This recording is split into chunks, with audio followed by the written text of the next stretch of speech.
Bien, si vous m'entendez là, au niveau du micro, c'est bon? Oui, j'ai pas de retour. Oui, Oui, c'est c'est bon. bon. On vous entend. D'accord. Merci. Donc, je suis Vincent Clivio, directeur du développement et de la vie associative à la Fédération nationale famille rurale, hein, et je voulais vous faire un bref retour sur la démarche initiale, hein, puisque ce projet a consisté à soutenir une démarche collective autour de problématiques rencontrées dans l'accompagnement à domicile dans 2 de nos fédérations. Et ça s'est, on va dire, construit au cours des 2 dernières années avec des échanges avec les directrices et directeurs des fédérations impliquées dans l'accompagnement à domicile. Et la mobilisation de la Fédération nationale a consisté à contacter notamment la Grande Bobine, dont nous avions identifié la qualité de la démarche d'accompagnement, qui s'est confirmée, vous allez pouvoir le voir. Je veux particulièrement les remercier les fédérations de l'Indre et du Loiret, qui se sont engagées dans une démarche d'ouverture, dans un contexte difficile à la fois de pénurie de personnel, de difficultés quotidiennes liées à tout ce que vous pouvez rencontrer dans l'accompagnement à domicile et de changement de branche professionnelle sur l'année 2023. Je voudrais souligner aussi l'intérêt de faire ensemble, hein, et d'impliquer les personnels, les bénévoles et tous les acteurs du service à domicile pour, dans ce que vous avez pu travailler, laisser des traces, des éléments de connaissance et qui soient aussi des éléments de reconnaissance. Et je pense qu'à travers la démarche que vous allez mener et dont vous allez nous restituer on va dire la réalité, on aura tout intérêt à continuer à rendre visible l'intervention à domicile, à expliciter l'intervention, le métier, et à permettre encore de valoriser, de comprendre, d'ouvrir à l'analyse et de faire mieux reconnaître la richesse de ce beau métier. Donc merci à vous.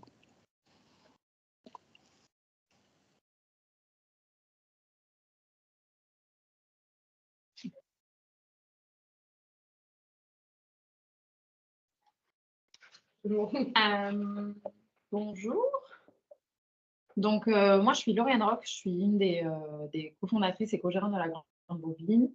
Et du coup, est-ce que vous voyez bien le support visuel sur lequel je vais parler? Oui. Ok, super.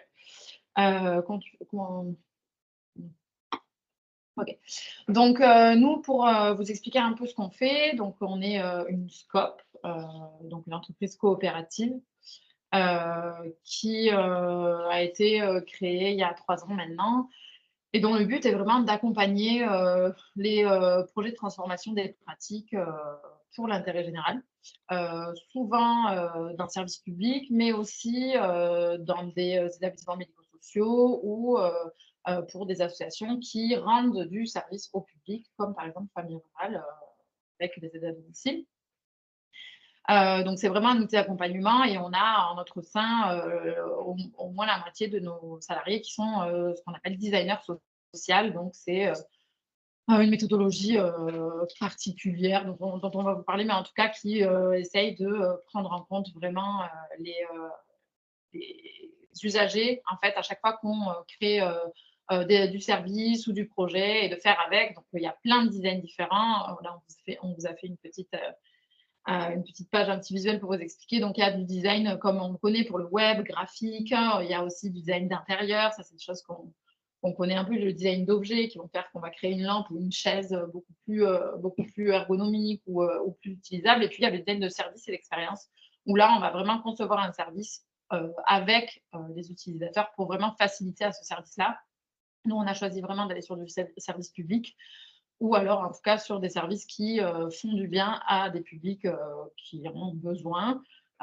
Et donc, c'est là-dessus qu'on appelle ça le design social ou le design d'intérêt général, où on va vraiment mettre ces méthodologies du design au service de projets qui ont une valeur humaine importante. Et nous, on choisit de faire vraiment que du design avec cette volonté d'intérêt général. Donc, pour vous raconter rapidement le contexte du projet de celui-là. Oui, il y a quelqu'un qui a parlé. Ok, bon, n'hésitez pas à couper vos micros du coup si jamais c'est pas nous que vous parlez. Donc, à la grande bobine, le contexte du projet, on a eu envie aussi de vous rencontrer notre engagement sur ce projet-là parce qu'il vient aussi d'une réflexion qu'on a eue en interne. Donc, moi, personnellement, je suis allée voir le film, peut-être que certains d'entre vous ont vu, qui s'appelle Debout les femmes et qui parle de ces métiers du lien. Du coup, suite à ce visionnage, j'ai pleuré. Vous voyez bien, je suis bien illustrée. Et c'est un film qui a été, qui nous a fait beaucoup réfléchir. J'en ai parlé du coup beaucoup en équipe parce qu'on s'est rendu compte que même en étant au plus haut finalement, c'est-à-dire ce sont 2 députés dont un de la majorité quand même, en fait, c'est très, très dur de faire changer les choses. Et donc, pour nous, ça a été une réflexion vraiment interne sur à quoi on sert, qu'est-ce qu'on peut faire. Et du coup, on s'est demandé si, en partant vraiment du terrain, on pouvait peut-être essayer de changer les choses. D'autant plus que à ce moment-là, il y avait toutes ces histoires de métiers en tension, avec Pôle emploi, la DETS qui venait nous voir aussi, qui nous expliquait que c'était vraiment un métier en tension. Et nous, après avoir été témoin grâce à ce film des conditions de travail, c'est vrai qu'on se disait que, oui, ok, c'est un métier en tension, mais en même temps, c'est quand même un métier qui est, et on a vu, qui est difficile. Et du coup, c'est à ce moment-là qu'on reçoit un appel de Famille Rurale et d'Amandine Descamps, qui était la prédécesseuse de Vincent Clivio. Et donc, ils nous expliquent qu'ils aimeraient être aidés pour rendre plus attractif ce métier-là parce que voilà, les difficultés dont Vincent a parlé tout à l'heure, sous-effectifs, difficultés à recruter, beaucoup d'arrêts maladie du fait de la difficulté physique du métier. Et du coup, on en a parlé en interne et en fait, c'est aussi ce projet qui a été, c'est un projet très important pour notre entreprise aussi en tant que Scope parce que c'est un projet qui nous a fait écrire nos conditions générales de collaboration. C'est-à-dire que, en fait, quand on a parlé à Amandine et du coup à Famille Rurale au siège, on a dit nous, on veut bien travailler là-dessus, mais il faut qu'on soit tous et toutes d'accord sur le fait que nous, notre objectif, c'est d'améliorer les conditions de travail des aides à domicile. Et c'est pour cet intérêt-là qu'on va le faire. Et c'était une super collaboration du coup avec Famille Rurale parce que du coup, Amandine est allée demander au FEDE, avec ces conditions-là, est-ce qu'elle serait d'accord? Et donc, il y a des FEDE qui ont été volontaires, vraiment grâce à cette demande-là. Donc voilà, donc on a Famille Rurale qui est venue nous voir, nous qui avons accepté. Il y a eu un financement CNSA qui est passé par Uniformation. S'il y en a qui ont des questions, c'est peut-être Vincent qui pourra éclairer un peu plus là-dessus. Et du coup, la Fédé de l'Indre et la Fédé du Loiret qui se sont portés volontaires pour mener tout un projet en mode design social. Donc, c'est vraiment, on fait une immersion, après on va faire de la co-conception et après on va proposer d'expérimenter des nouvelles solutions. Donc, c'est vraiment ce qu'on a proposé. Et du coup, pour ça, on a eu la chance de pouvoir mettre Anissé et Mylène Fernandez sur ce projet, qui ont été uniquement sur ce projet pendant 1 an. Et qui ont, donc Mylène, elle a fait son stage de fin d'études et elle a été recrutée en CDD après pour terminer le projet avec Anissé qui est en CDI chez nous. Donc, c'était une équipe entière de la Grande Bobine qui était dédiée à ce projet parce qu'il était très important pour nous. Donc, à mon tour de vous remercier, Vincent, de nous avoir permis de travailler sur ce sujet qui, pour nous, est vraiment extrêmement important. Et c'est une fierté vraiment d'avoir pu essayer, en tout cas, de travailler là-dessus. Je vais laisser la parole du coup à Anissé et Mylène qui vont maintenant, parce que c'est vraiment elles qui ont tout fait et qui étaient sur le terrain et qui ont vraiment réalisé ça du début jusqu'à la fin. Et comme pour vous, pour nous, chaque projet est nouveau et différent et on expérimente au fur et à mesure. Donc voilà, je vais les laisser vous raconter tout ça. Bonjour à toutes et tous, merci d'être présents, merci pour l'intérêt déjà que vous portez au sujet. Alors moi je m'appelle Anissé, je suis accompagnée de Mylène, qui est juste à côté. On va vous présenter le projet, la démarche, alors de manière un petit peu concise parce que le projet il a duré 1 an et qu'en 45 minutes, bon, on ne pourra pas aller vraiment dans le détail, mais ne vous inquiétez pas, il y aura un temps de questions-réponses à la fin de cette présentation. Alors, le projet, donc je vous l'ai dit, il a duré 1 an et il a été phasé en 3 parties, avec de avril 2023 à octobre 2023, une phase qu'on appelle d'immersion. Nous ne sommes pas aide à domicile, nous ne travaillons pas dans ce secteur. Donc, les objectifs et les enjeux, c'est d'aller à la rencontre des professionnels et des acteurs en fait, de ce milieu-là, de comprendre les enjeux, de comprendre les problématiques, et puis déjà d'avoir une première approche aussi avec les personnes avec qui nous allons travailler. Ensuite, nous avons eu une deuxième phase qui est ce qu'on appelle la phase de co-conception. Cette phase, elle nous a servi en fait à construire pour et avec les personnes concernées des solutions tangibles pour améliorer à terme les conditions de travail des aides à domicile. Et puis la dernière phase que nous sommes en train d'achever, c'est ce qu'on appelle la phase d'expérimentation, où nous avons prototypé des solutions issues du terrain et que nous sommes en train d'ailleurs de tester pour voir les effets, voir si ça fonctionne, et puis dans l'idée de pouvoir les s'aimer sur les territoires pour que ça puisse servir au plus grand nombre. Alors, on parle d'aide à domicile. Alors, il y a beaucoup de définitions, il y a des visions et des discours qui sont, comment dire, pas toujours les mêmes, pas toujours amélioratifs non plus. Donc, on va vous proposer une définition globale. Donc, une aide à domicile accompagne en général des personnes dépendantes dans les actes essentiels de la vie, dans leur lieu de vie ou directement à leur domicile. C'est un métier quand même majoritairement féminin, où les salariés sont souvent peu diplômés, et on est aussi sur un métier qui est quand même vieillissant, avec 48% des salariés qui ont 50 ans ou plus. Les conditions du secteur en elles-mêmes sont particulières puisque la majorité des salariés sont en CDI, mais en temps partiel, ce qui suppose du coup des salaires assez bas, des amplitudes horaires aussi sur la journée qui peuvent aller jusqu'à 13 heures et qui en plus sont morcelées avec des coupures au milieu de la journée. Et qui dit temps partiel aussi dit souvent, on l'a vu sur le terrain avec Mylène, cumul de plusieurs emplois, ce qui ajoute à ces conditions de travail en fait une lourdeur supplémentaire. Donc, je vous l'ai dit, c'est un contexte professionnel qui est particulier, c'est un métier qui est particulier, c'est un métier qui peut être violent. Alors, le métier et le secteur, on va le voir parce qu'on parle des aides à domicile, mais il y a aussi tous les services autour qui gèrent et puis qui font les plannings aussi, qui font partie de ce milieu-là, et c'est important de le souligner. Violent, pourquoi? Parce que une aide à domicile déjà travaille seule sur le terrain, va dans plusieurs domiciles qui sont privés, fait face à la maladie, à la dépendance, maintenant en plus à la fin de vie de plus en plus. Qui dit domicile privé dit qu'il n'y a pas forcément de normes dans ces domiciles-là, donc les salariés peuvent travailler dans des environnements très insalubres, sous-équipés. Et puis, qui dit s'occuper de personnes dépendantes, c'est s'occuper de l'humain, et c'est donc faire face à des personnes qui ne sont pas toujours les plus bienveillantes, ça arrive. Et donc, il y a des salariés qui font face à de la maltraitance, qu'elle soit physique ou morale, directement au domicile. Et donc, pour les équipes support, je vous l'ai dit tout à l'heure, on est sur un métier vieillissant, mais on est aussi sur un métier qui est en tension. Donc, les équipes support gèrent énormément d'urgences, ce qui mène à de l'épuisement. Et puis, il y a un épuisement aussi au niveau du recrutement. En fait, il y a un turnover qui est assez énorme et un taux d'absentéisme en plus, dû notamment aux blessures physiques ou morales, qui est assez conséquent. C'est un métier aussi qui est peu valorisé par la société. C'est vrai que ce verbatim le dit très bien, mais on n'a pas encore vraiment fait la transition entre femme de ménage et aide à domicile, alors que c'est un métier totalement différent. C'est un métier qui demande de réelles compétences techniques. Il faut savoir en fait accompagner et s'occuper de personnes dépendantes, qui demande également beaucoup d'aptitudes physiques, d'aptitudes aussi psychiques, parce qu'il faut pouvoir garder le sourire et encaisser un petit peu tout ce qu'on voit au quotidien. Et puis, il faut aussi avoir un sens aigu des responsabilités et un sens de l'autonomie assez fort. Je l'ai dit tout à l'heure, donc il peut y avoir aussi des maltraitances, mais il n'y a pas que ça, c'est un métier qui est handicapogène, puisque comme beaucoup de métiers liés aux soins, que ce soit même les infirmières, on entend beaucoup aussi, en fait, c'est un métier qui demande de soulever du poids très régulièrement. Alors, c'est vrai qu'il y a des équipements qui sont de plus en plus adaptés et mis en place, mais ce n'est pas partout le cas. C'est assez impressionnant quand on sait que 16% des accidents du travail relèvent de ce secteur de l'aide et des soins à la personne.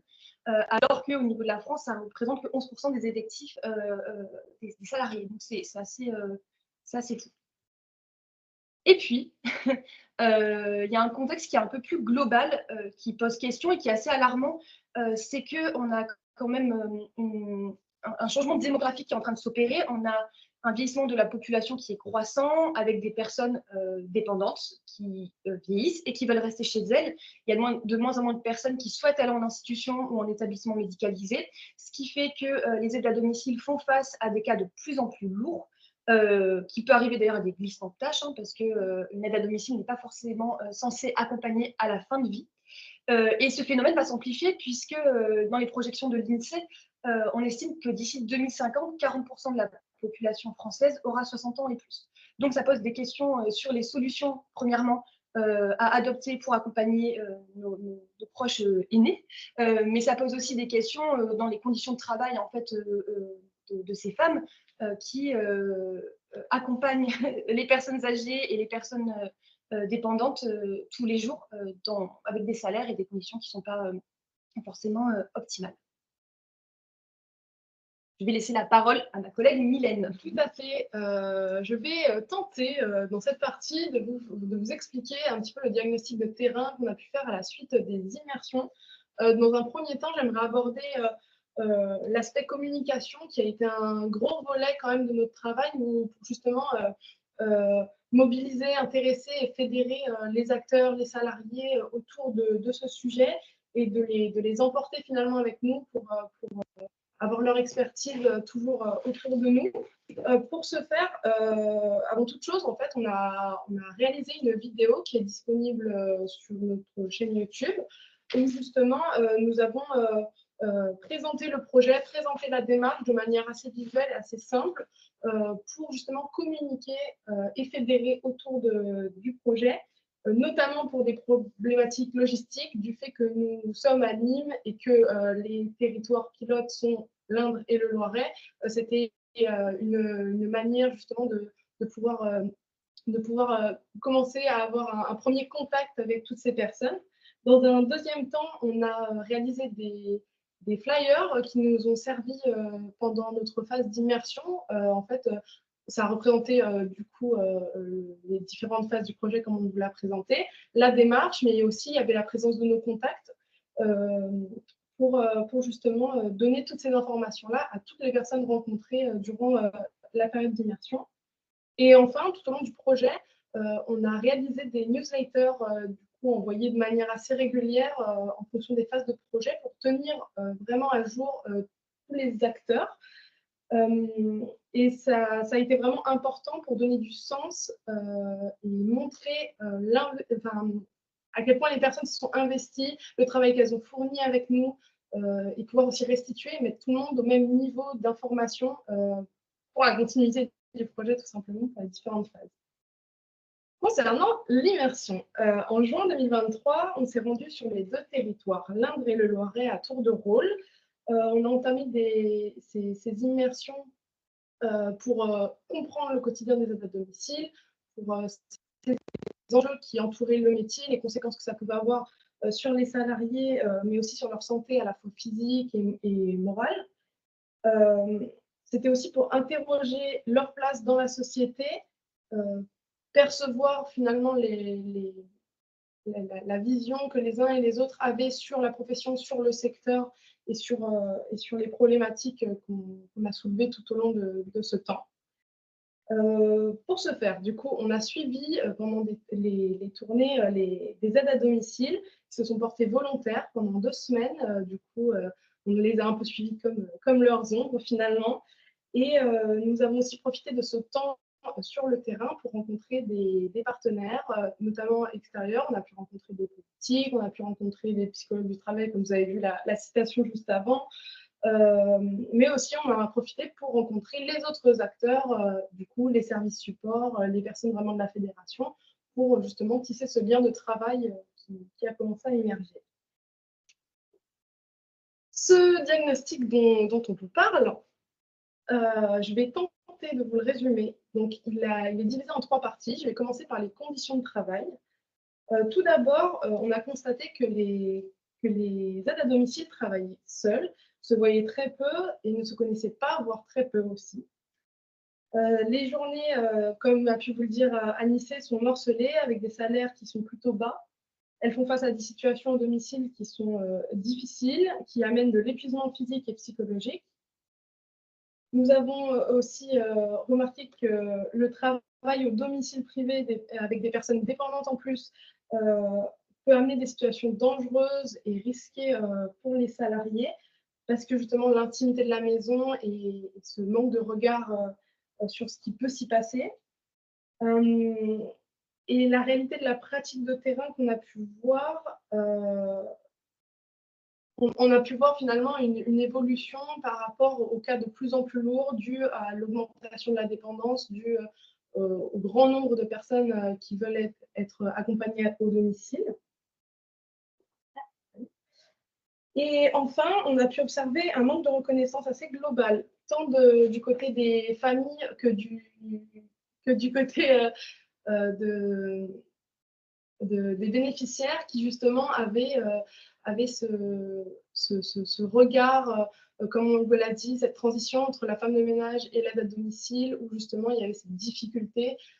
On a pu entendre voici ma femme de ménage, voici ma boniche. Donc il y a vraiment une distinction qui a été perçue et qui a été difficile. Et de plus, on s'en est vraiment rendu compte par les médias, par la communication qui est faite autour de cette profession. Voilà, ça c'était la première partie du diagnostic. Et je me permets juste d'ajouter ce que vient de dire Mylène, c'est que ce manque de reconnaissance, il est aussi, vous allez voir, ça va être un fil rouge quand même dans ce projet, puisque on a aussi pu faire face à des familles ou à des bénéficiaires qui prenaient ça comme un dû et non comme un service. Et ça, vous allez voir, c'est quelque chose qui va, en tout cas, va être le fil rouge un petit peu de ce projet. Oui. La deuxième partie du coup, de ce diagnostic, ça a concerné les pratiques hétérogènes qui se trouvent au domicile. Il y a d'un côté la communication entre pairs avec justement des difficultés de transmission à tous les niveaux parce que justement il y a ce décalage entre les bureaux, le terrain, la fédération, enfin voilà, et cette distance géographique pose des problèmes de transmission d'informations. Il y a aussi des managements différents en fonction des responsables, parce qu'il y a forcément le facteur humain, le facteur sensibilité de chacun. Et il y a aussi cette difficulté de mise à jour des informations fiches usagées. Finalement, c'est un document qui met à jour les informations au domicile des bénéficiaires sur sur l'état de santé de la personne, sur les besoins, sur les tâches, les missions à effectuer. Et c'est vrai que ce manque d'informations pose des problèmes, voire peut engendrer des situations dangereuses parce qu'on ne peut pas savoir si madame a un chien, si monsieur a un niveau de dépendance élevé, et ça peut amener des problèmes d'un point de vue vraiment pratico-pratique.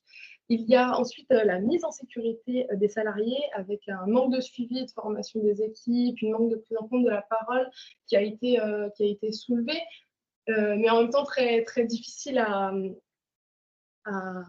je ne sais pas comment dire, oui, à objectiver, parce que forcément, c'est des situations qui sont prises en compte, mais finalement, c'est aussi le retour au terrain, prévenir les salariés de ce qui a été mis en place, qui a aussi bloqué. Donc, c'est vraiment le dialogue aussi dans les deux sens. Et enfin, nous avons les conditions de travail sur le terrain, avec justement cette disparité des domiciles, avec des logements qui sont parfois mal aménagés, sous-équipés et avec du matériel des fois insuffisant, des fois à la pointe de la technologie. Et de plus, d'un point de vue de locomotion aussi, les salariés sont énormément sur la route avec des moyens de transport très différents, de la voiture jusqu'au vélo. Et avec de grands temps d'intervacation souvent. Donc, intervacation, c'est vraiment entre les domiciles. Voilà, donc il y a aussi à prendre en compte dans leur travail. Et enfin, la troisième partie du diagnostic, ça a relevé justement de ce besoin de considération qu'on vous parle depuis tout à l'heure. Donc, d'un côté, il y a ces besoins de considération du secteur. Donc, c'est un secteur en tension, comme on a pu vous le dire, avec un fort turnover, donc des personnes qui partent à la retraite quand les jeunes ne sont pour le moment pas au rendez-vous ou alors abandonnent vite le poste aussi par difficulté. Et il y a un décalage entre les attentes des structures, des associations et la réalité de ce que peuvent réellement proposer les salariés au regard des envies de chacun. Et de l'autre côté, il y a ce besoin de considération des expertises des salariés et des salariés même, c'est-à-dire que les salariés ne sont pas, enfin, en tout cas n'étaient pas pris en compte dans cette implication et dans cette prise de décision qui les concerne autour notamment de leurs conditions de travail, par exemple. Il y a peu de préparation au terrain, il y a un manque de formation en amont, en tout cas du terrain, sur le fait de se préparer aussi à ce qu'on va voir, à ce qu'on va vivre. Il y a ce savoir-faire qui n'est pas valorisé, mais aussi par les médias. On relève beaucoup les problématiques du métier sans forcément montrer le positif, on va dire.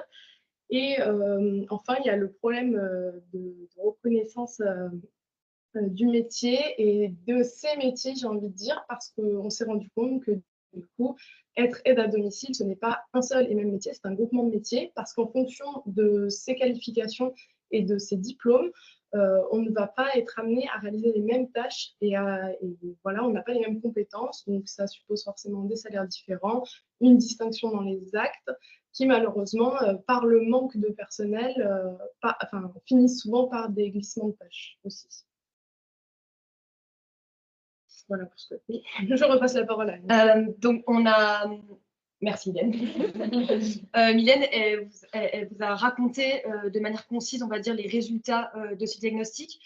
Il faut savoir que nous, on a abordé la recherche sur chaque territoire avec un nombre d'attention particulier. Donc, pour le Loiret, c'était l'axe social et pour l'Inde, c'était plutôt l'axe de la gouvernance. Donc, ça, ce sont des angles d'attention qui ont été vus avec les fédérations en amont.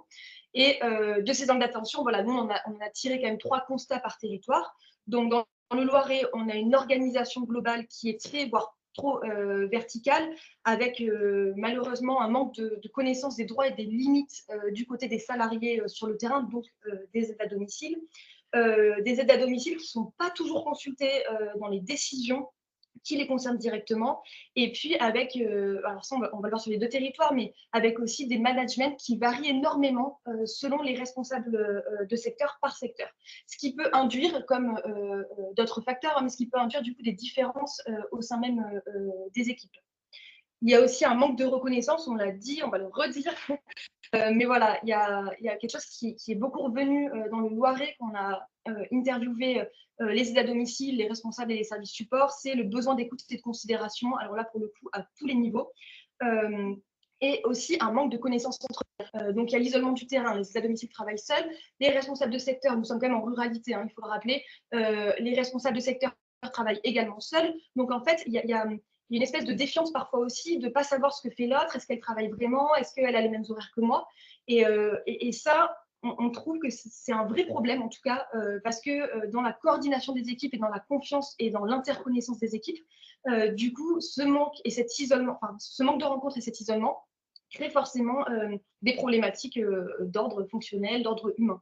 Et puis, pour le Loiret toujours, donc des conditions et un cadre de travail qui, parfois, est peu propice en fait, au bien-être des salariés, on le remarque avec des arrêts très fréquents, ce fameux isolement qui, en plus, est amplifié après 17 heures, puisque les bureaux ferment après 17 heures, et donc il y a une permanence téléphonique où on peut laisser des messages, mais finalement, il n'y a personne pour nous aider si on tombe en panne en pleine campagne à 19 heures. Et puis avec malheureusement un manque de prévention et de prise en compte des situations à risque qui en fait mènent à des arrêts aussi, et des burn-out également, puisque on l'a dit, ça va avec le besoin de considération. Si on ne prend pas et qu'on n'écoute pas en fait une salariée qui dit attention, là j'ai un problème, le problème ne va pas être réglé, il va continuer. Et encore une fois, on est seul au domicile, donc si personne n'est là pour nous aider ou pour nous enlever en fait d'un milieu qui n'est plus sécuritaire, tout simplement, déjà, ça peut être dangereux. Et en plus de ça, les aides à domicile s'arrêtent. Dans l'Indre, donc sur l'axe gouvernance, c'est intéressant puisque sur ce territoire-là, on a une gouvernance qui est plutôt horizontale, mais qui du coup est plutôt complexe à saisir de la part des salariés. Il faut savoir que déjà, il y a des bénévoles, il y a des rôles de bénévoles par secteur, il y a des employeurs, des responsables bénévoles, pardon. Il y a dans une seule et même équipe, on ne va pas avoir les mêmes employeurs pour les mêmes personnes. Et ce qui fait qu'en fait, ça peut créer des flous, on ne sait pas forcément à qui s'adresser. Et ça crée également du coup aussi un cloisonnement des équipes. Puisqu'il y a une méconnaissance du travail des uns des autres, des risques d'incompréhension aussi à tous les niveaux, puisqu'on ne sait pas forcément à qui s'adresser. Il y a une mauvaise transmission parfois des informations, ce qui crée, en fait, on le remarque à la fin, de l'animosité parfois au sein des équipes. Et puis, pour finir, une grande disparité des pratiques et des managements qui impactent en fait totalement l'accompagnement, favorise le déglissement des tâches, mais qui crée aussi de l'animosité entre certaines équipes terrain, puisque sur un secteur, par exemple, on va avoir un management qui va faire qu'on peut avoir des roulements sur les week-ends, donc on va travailler qu'un week-end sur 3. Par contre, un secteur à côté, ça ne va pas du tout être le cas. Donc, il y a quelque chose qui est autour des inégalités, j'ai envie de dire, au sein même des équipes qui n'est pas compréhensible en fait d'un secteur à l'autre, mais qui dépend totalement des managements et qui du coup est indépendant de la volonté des équipes.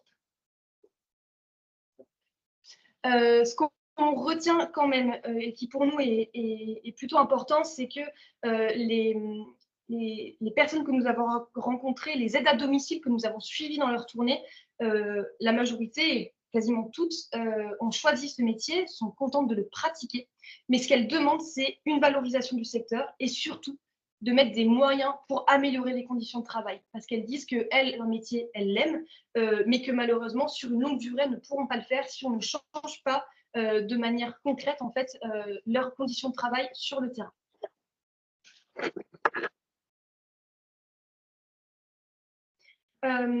Donc, de ce diagnostic, on a condensé et récupéré toutes ces informations. On a regroupé, priorisé sur les parties de travail qui nous semblaient les plus importantes. Et puis, en croisant le côté impact des problématiques et les besoins, on a défini 6 orientations stratégiques, nous en interne, pour pouvoir affiner, en fait, si vous voulez, et définir des pistes de travail concrètes qui nous permettront, en fait, d'arriver sur la phase 2 en ciblant plus précisément la suite du travail.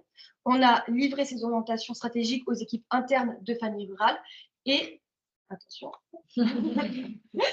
et l'objectif à terme, c'était que les fédérations choisissent 2 orientations par territoire qui nous serviront d'axe de travail pour la suite. Donc, ces 6 orientations stratégiques, on a essayé de mélanger, on va dire, et d'avoir quelque chose le plus hétérogène possible. Donc, la première, c'était de donner plus de pouvoir d'agir, de décision et d'organisation aux aides à domicile. La deuxième, sortir de l'isolement professionnel pour réduire les souffrances au travail, lutter contre le manque de reconnaissance en interne, sortir du déni institutionnel de la violence, sécuriser les salariés et surtout prendre en compte leurs paroles, réduire la pénibilité du travail sur le terrain en fluidifiant les interventions des aides à domicile notamment, et puis finalement repenser les conditions des contrats de travail et le cadre légal qui les entoure. Donc, après discussion et réflexion avec les fédérations, l'Indre a choisi la numéro 2, le Loiret ensuite la numéro 4. Et ce qui est intéressant, c'est que les 2 fédérations ont choisi la numéro 5. Et ces orientations, vous allez voir, vont suivre et vont nous permettre de construire en fait la suite du travail. Sur cette suite de travail, justement, nous avons réalisé des ateliers de co-conception avec avec du coup près de 195 personnes. On s'est amusé à compter tout le monde. Donc, ce travail, du coup, on l'a fait sur chaque territoire avec les 2 thématiques sélectionnées par ces orientations. L'objectif de ces ateliers était de faire émerger des solutions concrètes à partir des besoins qu'on avait identifiés dans le diagnostic qu'on vous a présenté. La première étape, déjà, d'introduire le discours avec cette présentation du diagnostic que tout le monde n'avait pas pris en connaissance. C'est un document de plus de 80 pages. Donc, du coup, nous l'avons rendu un peu plus lisible par des posters illustrés que vous voyez dans la deuxième photo en fond, qu'on a du coup accroché à chaque fois aux ateliers. Nous avons ensuite, à l'inverse des immersions, on n'a pas cherché à être sur de l'expression individuelle pour trouver des solutions, mais en fait, on a essayé de se servir du collectif pour permettre justement l'émergence des solutions. Pour ce faire, les participantes ont travaillé en groupe hétérogène. On a d'ailleurs mis en place un outil que vous allez voir juste après, qui nous a permis justement de réunir les personnes par appétence et ou par intérêt, plutôt que par affinité, disons. Voilà. Hop. Ensuite, excusez-moi, je suis perdue dans mes notes. Du coup, cette méthode commune que je viens de vous citer et qu'on a répétée sur l'ensemble des ateliers, on vous montre en fait un échantillon des outils. Donc le premier, justement, c'est ce questionnaire qui a permis de créer les groupes de travail par appétence. Le deuxième outil, c'est celui qui nous a servi à l'émergence d'idées, justement à faire ressortir les idées de l'ensemble des participants du groupe. Et la troisième, c'est la fiche action qui a permis de guider le développement des idées et qui a aussi permis au vote individuel qui a eu lieu pour conclure justement cet atelier.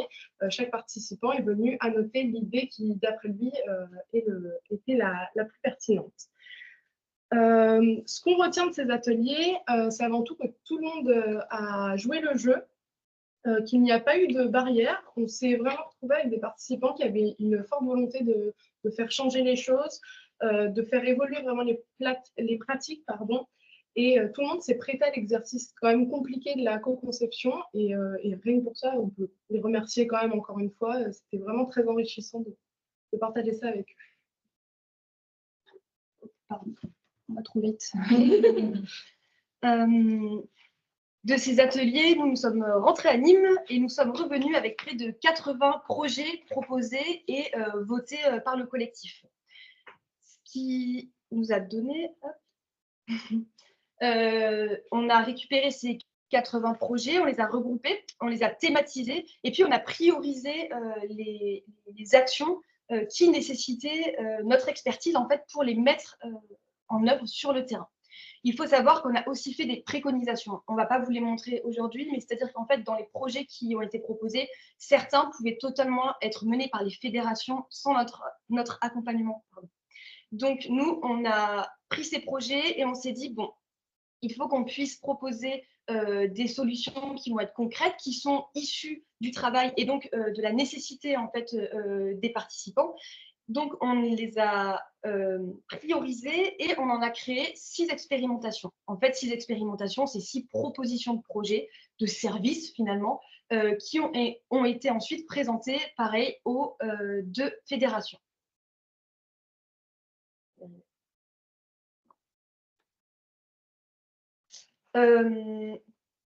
Ces orientations, donc, ces expérimentations, pardon, on les a divisées en 4 thématiques. La première, c'était plutôt autour de l'entraide, donc comment on vient intégrer en fait une nouvelle recrue et comment on les accompagne en fait pour pérenniser des postes par le biais du tutorat et du parrainage. La seconde, elle concerne plutôt la grande dépendance qui s'est installée dans ce métier. Et donc, l'idée, c'est plutôt d'avoir un projet qui permettrait de soulager la charge de travail des aides à domicile et d'instaurer des interventions en binôme, alors pour les cas lourds, et permettre l'interconnaissance en fait, et l'échange de pratiques aussi entre les aides à domicile. La deuxième thématique, elle est plutôt autour de l'outillement de ces professionnels. Et l'objectif de ce projet, c'était surtout d'agir sur les conditions matérielles au domicile des bénéficiaires pour éviter d'avoir des disparités en fonction des interventions. La troisième thématique est plutôt autour de la communication, avec d'abord la création et la proposition de créer des process et des outils pour la gestion et la prise en compte des situations d'urgence. La cinquième, c'était plutôt de se focaliser sur la transmission et la mise à jour des informations sur le terrain, par le biais de process, pareil, et par le biais d'outils numériques notamment. Et puis, la dernière thématique, c'est autour du lien. Alors, pas le lien que entre professionnels et acteurs et actrices du secteur, mais aussi par les partenaires, puisqu'on l'a dit tout à l'heure, c'est un secteur qui travaille avec énormément de partenaires. Et donc là, l'idée, c'était de créer des partenariats locaux pour la formation d'abord, en termes d'échange de pratiques, mais aussi pour la mise à disposition de matériel spécifique pour que en fait, ce matériel soit plus facilement accessible pour les professionnels lorsqu'il y a des urgences au domicile.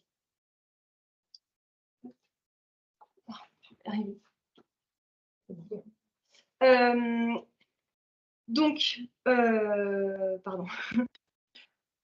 Quand on a présenté cette expérimentation et dans la continuité du déroulé du projet depuis le début, les fédérations ont décidé de manière commune que les acteurs, actrices et salariés du secteur devaient participer en fait au choix de ces expérimentations, puisque en fait chaque territoire doit choisir une expérimentation à déployer, soit dans l'Indre, soit dans le Loiret.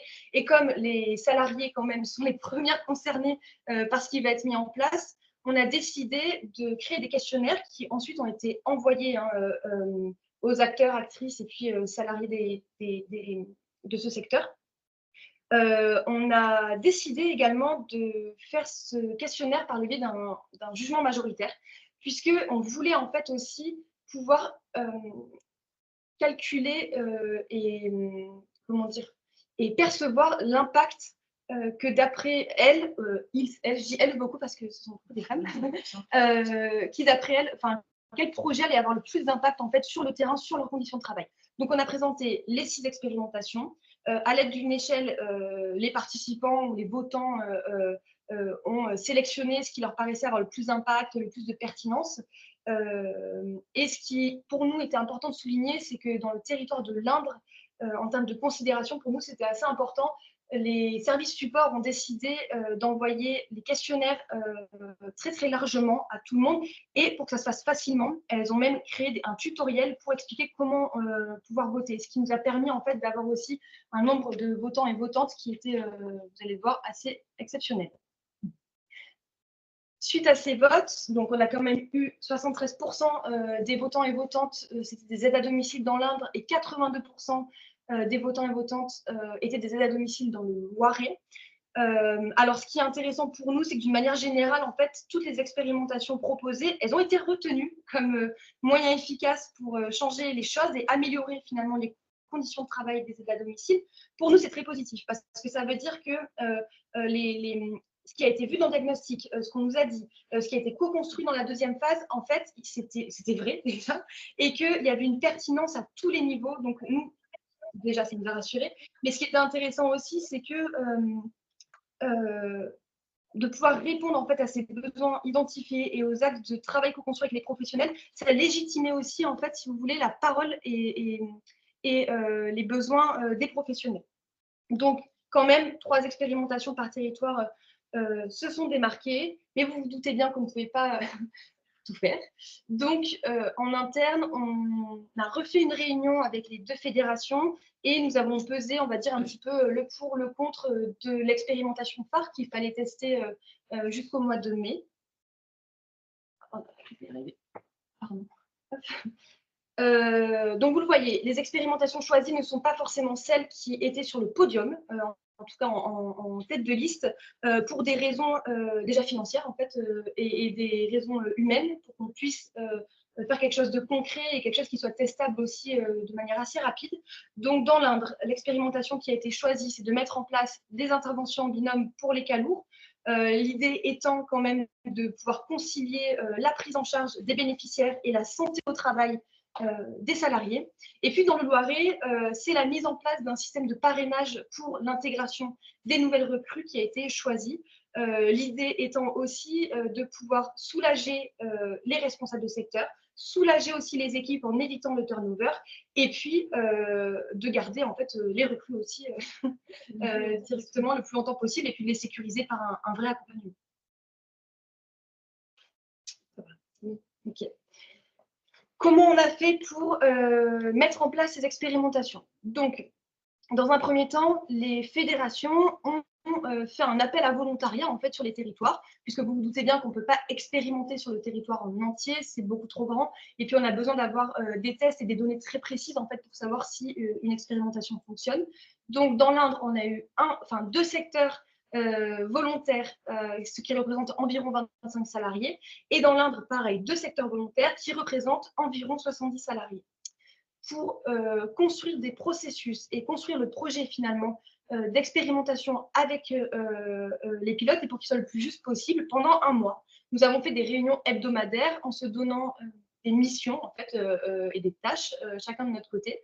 L'objectif, c'était de construire des prototypes d'outils, de construire des processus et puis surtout de coordonner en fait le terrain avec les services supports et les responsables pour que tout le monde ait les connaissances et les compétences pour pouvoir mettre en place cette expérimentation aussi quand nous serions partis. Une fois que ça a été fait, au mois de mars, fin mars, avec Mylène, nous sommes retournés sur les territoires, donc là sur les secteurs volontaires, et nous avons travaillé directement avec les salariés concernés, les équipes support et évidemment les responsables de secteur qui portent quand même ces expérimentations.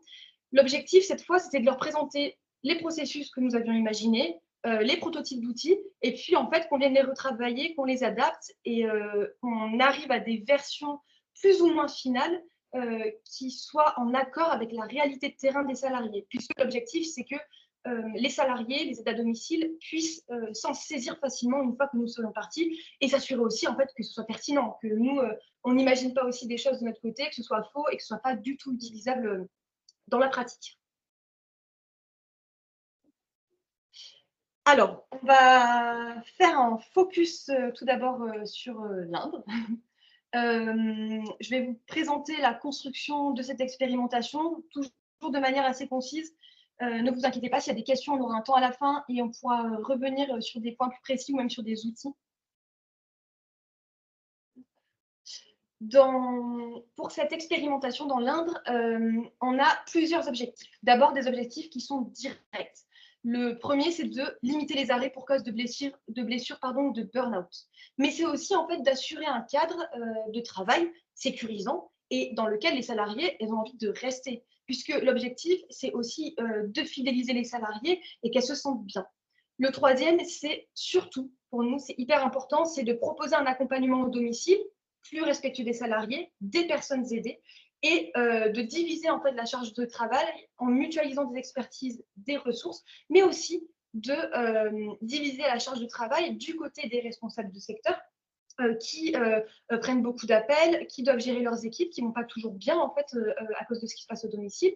Et puis à côté, on a aussi des objectifs qui sont indirects, mais pas moins importants.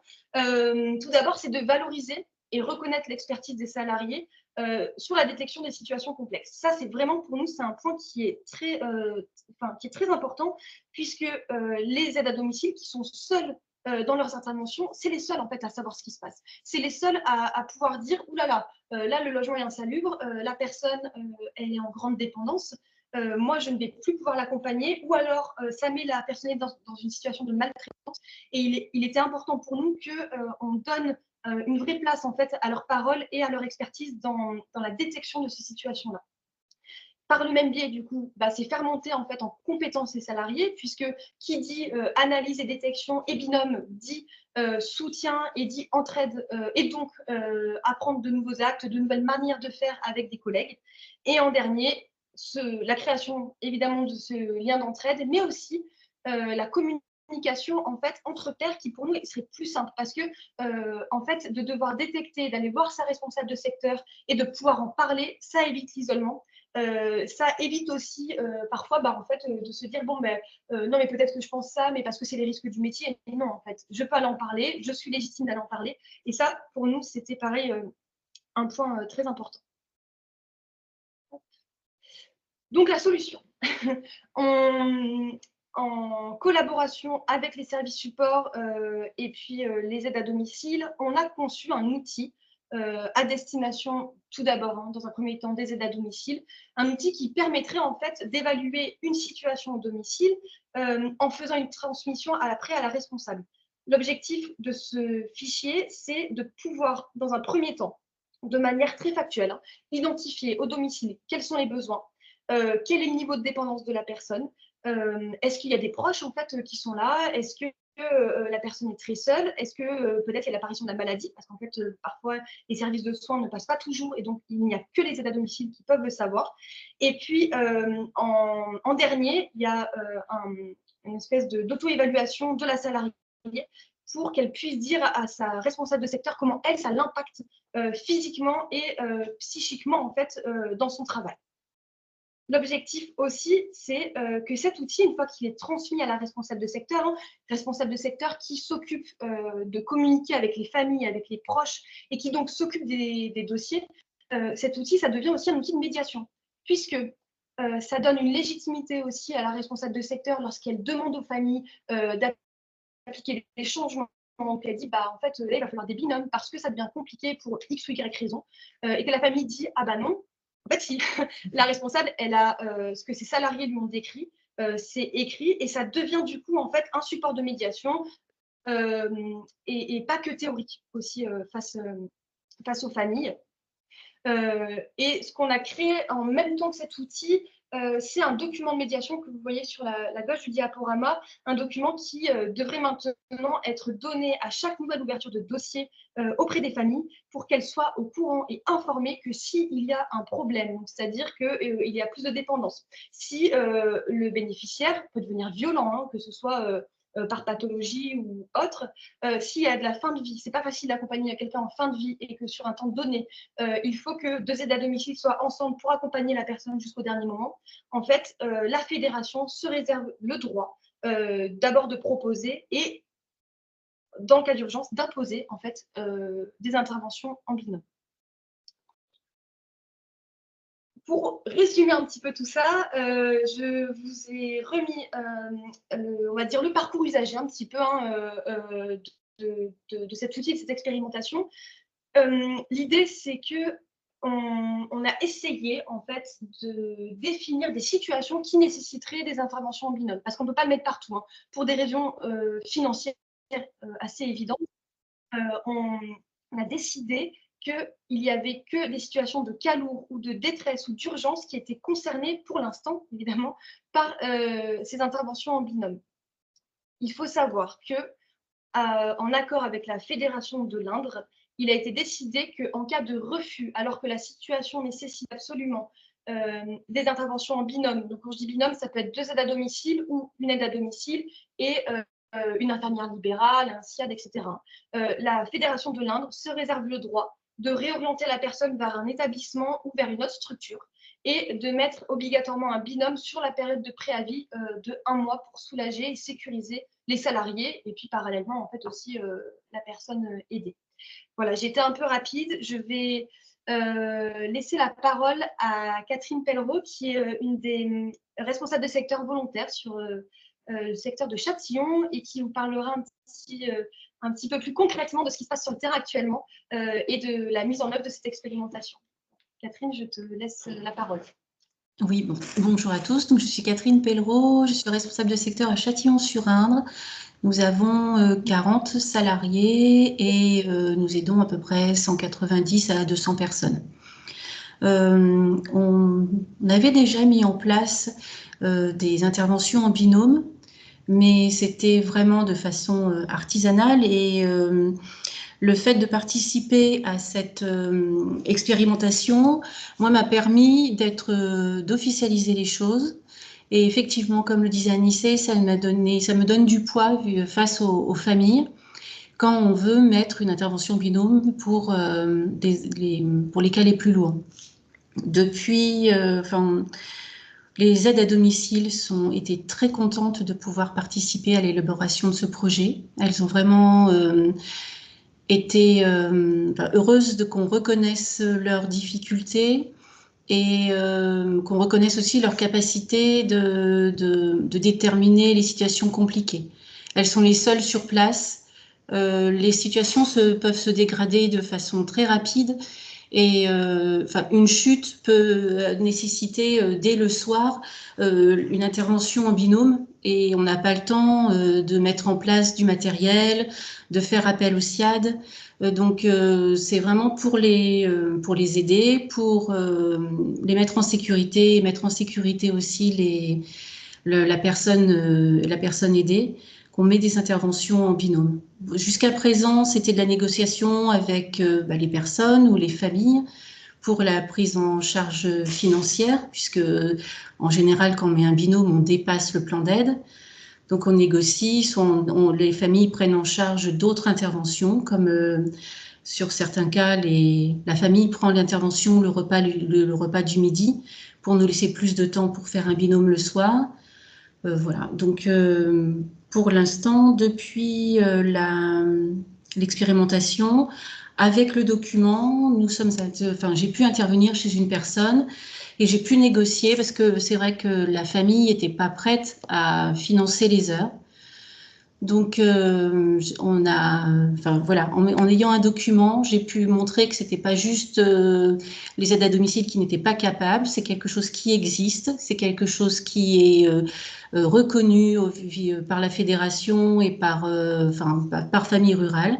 Donc voilà, donc la famille prend en charge quelques interventions. On a pu mettre en place des binômes le matin avec le SIAD et le soir aussi, mais les après-midi, on doit faire un change l'après-midi et donc 3 fois par semaine, on a mis en place un binôme. Donc voilà.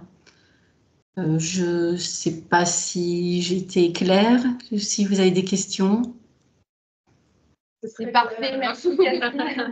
On fera les questions à la fin si vous voulez bien, pour qu'on puisse finir la présentation. Mais à la fin, il y aura de toute manière ce temps-là. Merci pour ce témoignage. Nous allons enchaîner du coup avec l'expérimentation sur le Loiret, qui pour rappel était portée sur l'intégration des nouveaux et nouvelles salariés au sein de familles rurales. Donc les objectifs directs étaient de créer un accompagnement global qui était centré du coup sur l'accueil, sur l'intégration et sur l'enseignement, sur le fonctionnement interne finalement de la structure, les recrues. C'était aussi de limiter l'isolement professionnel, justement, en encourageant cette création de liens, et d'aussi identifier les carences et les besoins de formation des nouvelles recrues en amont des difficultés de terrain. Les objectifs indirects, tout comme l'Indre, nous en avons aussi qui sont importants. Le premier, c'est d'impliquer le collectif dans cette intégration, parce que finalement, c'est une équipe et on veut vraiment encourager justement cette bienveillance qu'on a pu déjà voir et vraiment l'encourager. Le deuxième, c'est de mettre en confiance la salariée dans sa pratique professionnelle en lui proposant notamment un cadre de travail un cadre de travail sécuritaire et qu'elle puisse se sentir considérée par le groupe, par sa responsable, par sa référente. Et enfin, le troisième objectif, c'est de valoriser les aides à domicile qui accompagnent les recrues par le rôle de référent. Donc, on va y venir justement de ce rôle de référent d'intégration. Donc, la solution que nous avons proposée, finalement, c'est un carnet tangible d'accompagnement qui est divisé en 2 parties. La première partie qui est remplie par la responsable de secteur lors de l'entretien de prise de poste. Elle permet d'identifier les besoins et de transmettre les informations à la référente d'intégration. Donc, la référente d'intégration, pour contextualiser un petit peu, c'est l'aide à domicile qui accompagne la recrue dans les premiers temps de son arrivée, lors de son intégration, et qui va notamment l'accompagner donc à la fois dans la pratique professionnelle, mais aussi dans la compréhension et l'intégration au sein de la structure, de tout ce qui concerne les informations logistiques et structurelles. Il y a une deuxième partie à ce carnet qui, cette fois-ci, est remplie par la référente d'intégration tout au long de son accompagnement. Et c'est un support créé sous forme finalement de bilan qui permet de rendre visibles les évolutions de besoins, les évolutions d'attente de la salariée et de rendre palpables les évolutions d'un salarié tout au long de son accompagnement. Il a été pensé pour aussi garder une trace des informations communiquées sur justement le fonctionnement de la structure, sur toutes les informations transmises entre les deux personnes, afin de faciliter aussi les transmissions sur ce suivi entre la référente d'intégration et la responsable de secteur, qui reste, qui encadre finalement toujours cet accompagnement d'intégration. Donc, pour résumer, parce que j'étais un peu floue là, nous avons la référente d'intégration qui accompagne tout au long la salariée et qui vient faire des points ponctuels à sa responsable, pour justement continuer d'avoir ce suivi et de penser à cet accompagnement personnalisé un petit peu de la salariée nouvellement arrivée. Ok. Nous avons co-créé avec du coup l'équipe pilote du projet un parcours. C'est que nous qui avons eu un souci. Ouais. Pardon, désolé. Du coup, nous avons co-créé ensemble 3 parcours spécifiques qui correspondent aux 3 parcours de recrutement qu'on a pu identifier nous en interne. Je ne vais pas forcément rentrer là dans les détails. Vous avez un extrait. Cet extrait, en fait, ça vous présente juste les étapes clés de l'intégration qu'on a pu identifier et sur lequel les différentes recrues vont passer. Et de plus, on a créé un livret ressources à destination de la... nous avons de plus du coup créé un livret ressources qui est du coup vraiment support de la référente pour justement avoir toutes les informations logistiques, techniques et qui concernent la structure pour que tout soit vraiment clair. C'est un livret assez simple à lire pour justement que les informations soient transmises de manière assez fluide, assez claire entre la référente d'intégration et la nouvelle recrue. C'est un livret qui est aussi à voir plus largement parce qu'on s'est rendu compte que finalement, il pouvait aussi servir à l'ensemble du service. Voilà, donc ça, c'était une présentation assez globale.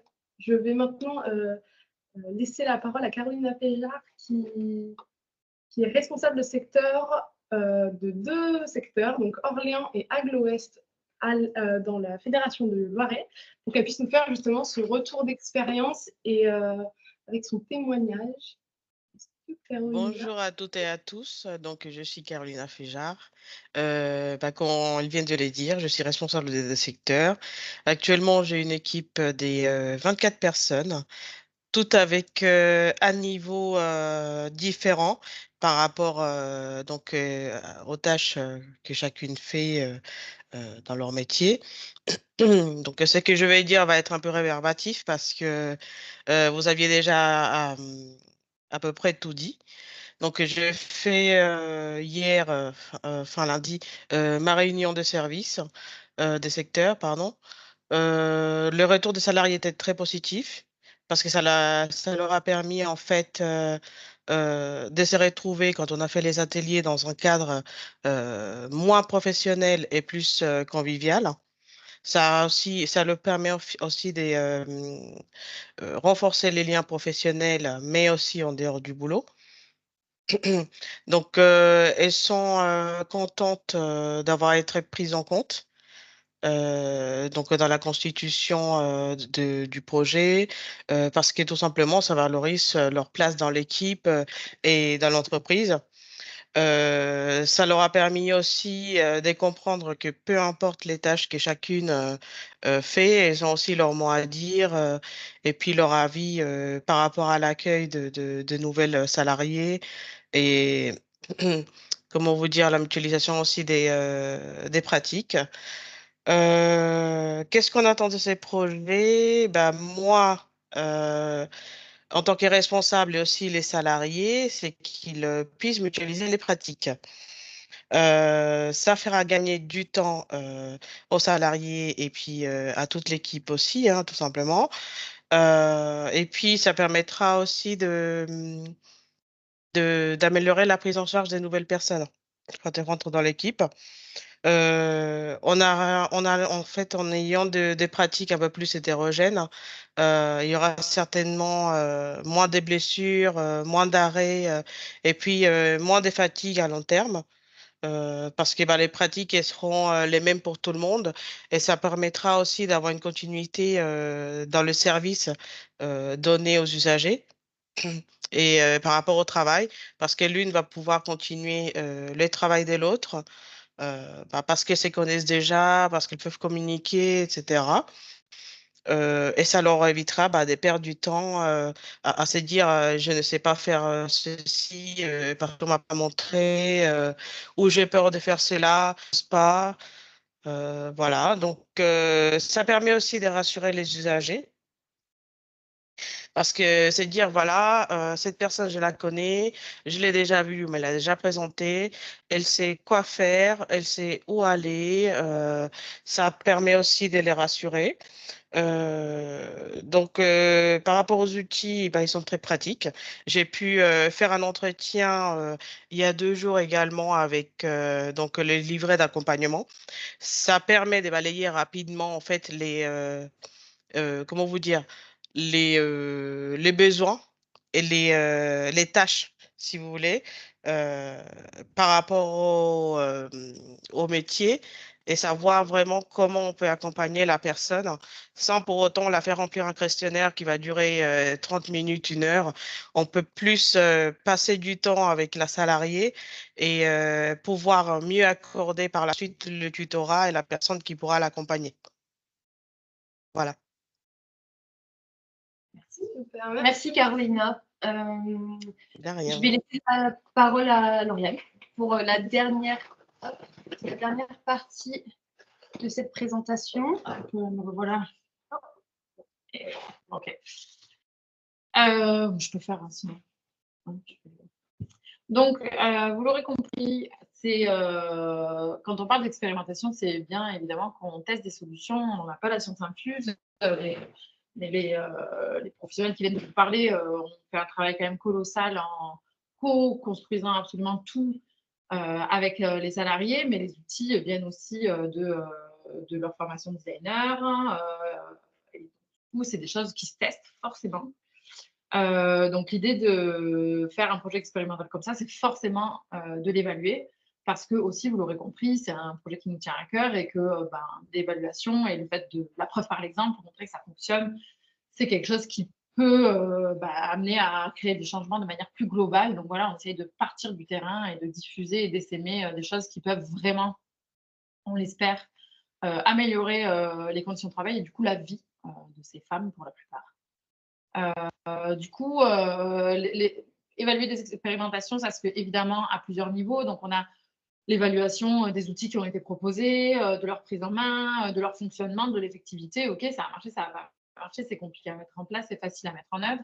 Après, on a une évaluation à un niveau un petit peu plus large, c'est-à-dire de dire, OK, dans le cas où ça fonctionne, ou alors même s'il y a eu des réajustements à faire, dans le cas où on a quelque chose qui fonctionne, comment ça s'essaime en fait, comment ça se diffuse, puisque là, Anissé vous l'a expliqué, on est sur des secteurs en particulier, 2 fédés en particulier de l'association rurale. Donc, l'idée, c'est de voir à long terme, est-ce que toute la fédé l'a mise en œuvre, est-ce que d'autres fédés l'ont mise en œuvre, en fait, de vraiment pouvoir évaluer la diffusion de ces améliorations qu'on espère concrètes. Et puis, du coup, en effet, on a une version méta de cette évaluation, c'est est-ce que vraiment ça a amélioré les conditions de travail des aides à domicile? Et les objectifs, on les a, c'est parce qu'on l'a dit tout à l'heure, c'est un métier handicapolème, c'est un métier qui est difficile, avec des burn-out. Du coup, est-ce qu'on a moins d'arrêt maladie? Parce que c'est par là qu'on voit les difficultés physiques du métier. Est-ce qu'on a plus de facilité à recruter, moins de burn-out, une fidélisation des postes? Donc ça, c'est vraiment tout ce qu'on va aller évaluer. Et pour ça, nous, ce qu'on peut proposer, là, je vous ai mis un exemple d'outils, de kit, de livret d'expérimentation, mais ça ne va pas forcément être sous cette forme-là. On va y réfléchir, nous, cet été, avec Anissé, à tête reposée, parce que c'était un projet qui a été long et prenant. Mais c'est en effet d'avoir vraiment des supports d'évaluation pour les personnes du coup qui sont concernées, donc pour les responsables du secteur, pour les référentes, les marraines, pour les salariés, pour les binômes, pour les bénéficiaires également, éventuellement. En fait, d'avoir vraiment tout un kit évaluatif sur des temps précis pour pouvoir évaluer et avoir du coup derrière vraiment les résultats de ce que ça aura produit. Du coup, on a imaginé un petit peu des modalités, des temps d'évaluation. Donc, le bleu, c'est la première partie dont je vous ai parlé. C'est vraiment, on évalue aussi finalement notre travail et ce qu'on a proposé et si ça marche pas, et est-ce qu'il y a des réajustements à faire. Dans le même temps, et jusqu'à fin 2025 au moins, là, c'est quelque chose qu'on a fait en pré-proposition, mais ça sera forcément affiné. On évaluera aussi comment ça se diffuse au sein des FED et au sein de familles rurales.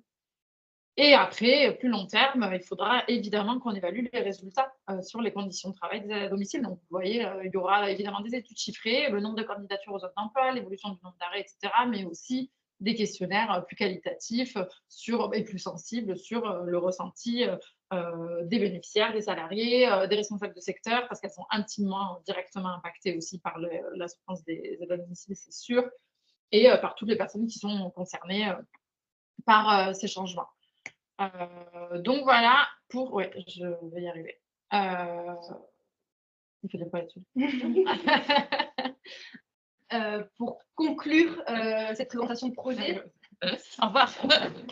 Pour conclure cette présentation de projet, on va laisser la parole aux deux fédérations qui vont venir témoigner, parler de leur expérience déjà sur l'année de projet et puis sur les attentes un petit peu de la suite.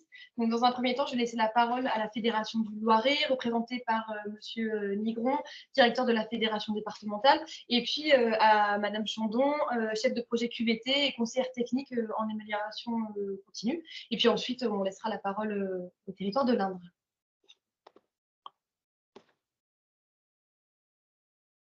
Bonjour à tous.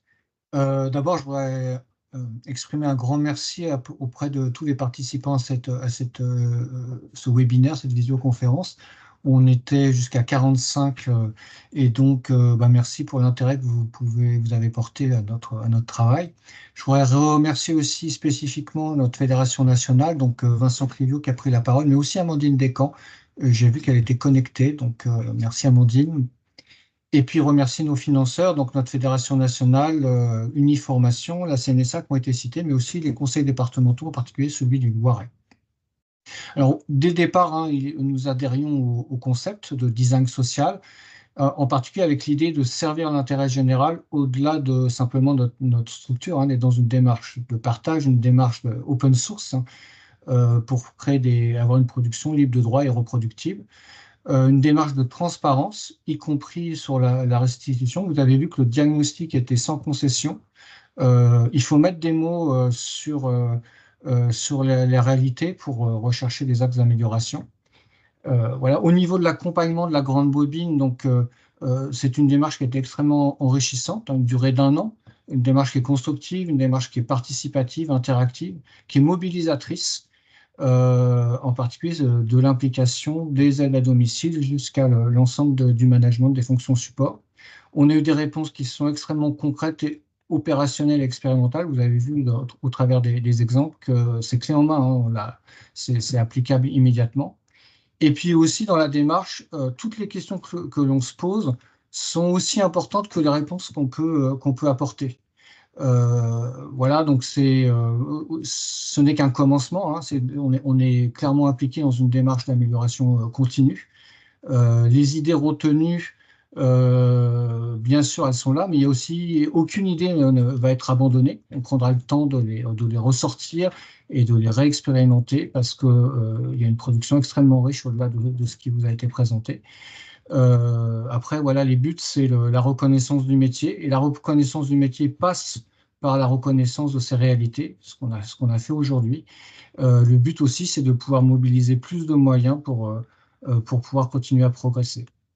Voilà, donc je voudrais en conclusion féliciter pour leur engagement, pour les résultats, la qualité de la production, toutes les aides à domicile, l'encadrement, les fonctions support qui sont impliquées. Il y a plusieurs centaines de personnes entre l'Indre et le Loiret qui auront travaillé sur ce projet-là.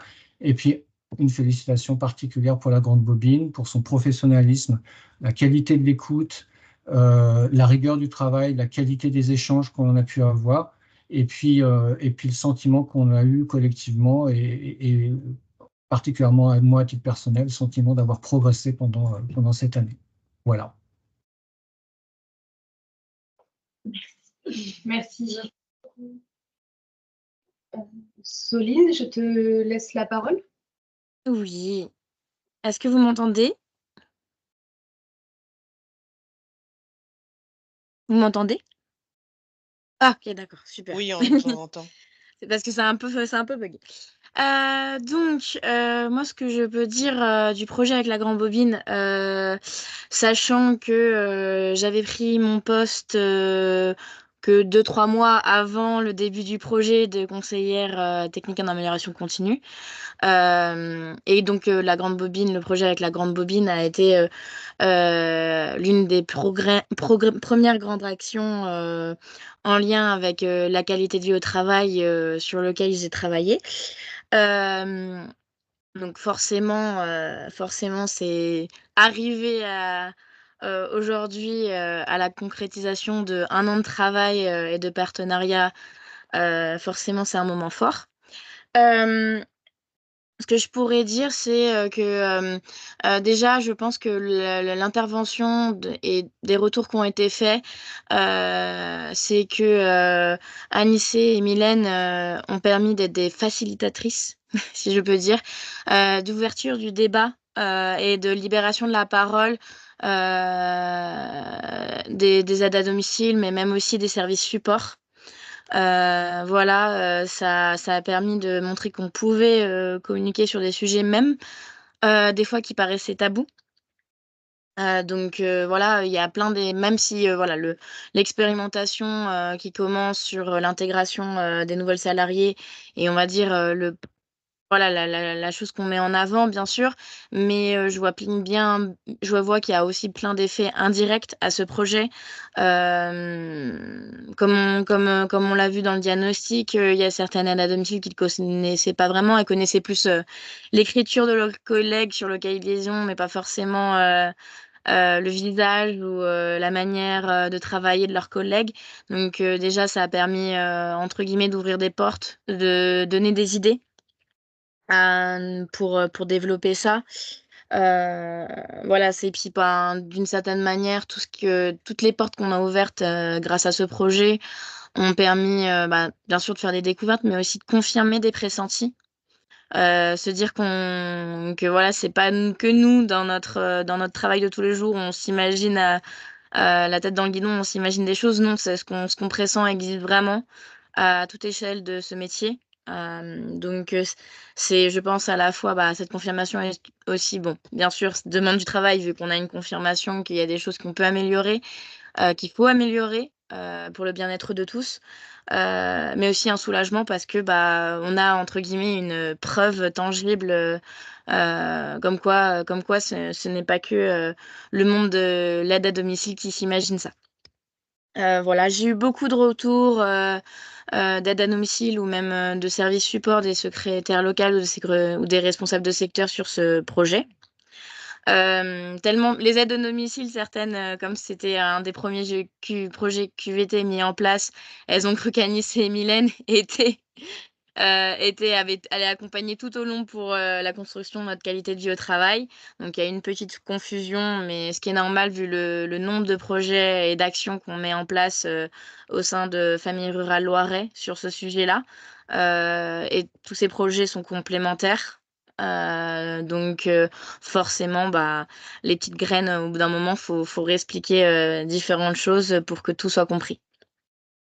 Voilà, il y a eu des retours voilà, très positifs de me permettre de prendre la parole, de débattre et de mélanger les différents corps de métier, qui a été très positif. Voilà pour ce que j'en ai à dire.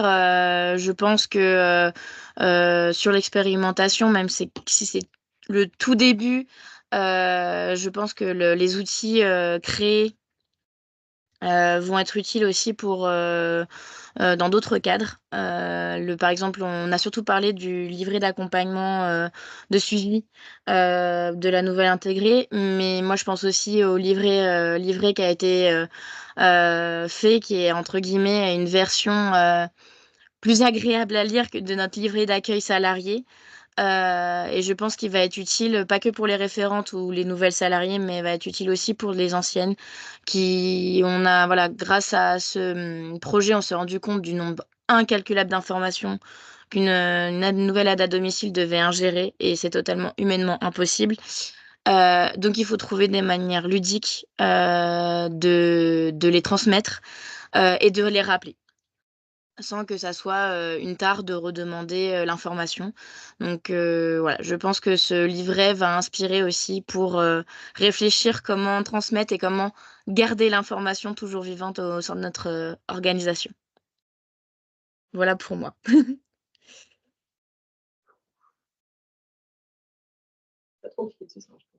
Merci, vous m'entendez? Oui.